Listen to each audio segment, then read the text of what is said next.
Gecedir. Her taraf karanlık. Her taraf sessizlik. İçimde ise pişmanlık. Gözlerimde sensizlik. Nedense yaş akmır gözlerimden. Artık kurudu mu gözyaşlarım?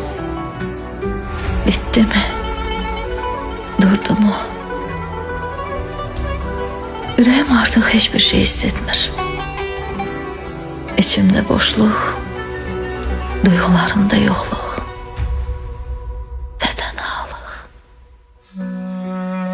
ve pişmanlık. Yaşadıklarım için değil bu pişmanlık, yaşadığım içindir. Gördüklerim için değil, göründüğüm içindir. Ve seni sevdiğim içindir. Sana inandığım içindir. Ama bilirim faydası yoktur artık. Çözülmez bir düğündür.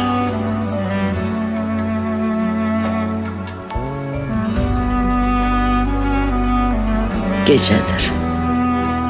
Necə də qorxulu, necə də səssiz, tənhalıq dolu gecədir.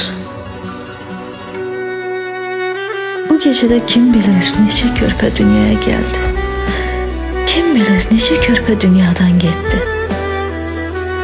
Özləri də bilmədən nəyə gəldiklərini, necə getdiklərini. Bu gecədə kim bilir neçə sevgilər bitti, neçə ömür tükendi. Her şərdə bir xeyir var, her bitişte başlanğıç. Yeni güne başladık. Yine bir gece geldi. Yine de ben bilmedim necə geldi. Yine de gece geldi. Yine de gece geldi.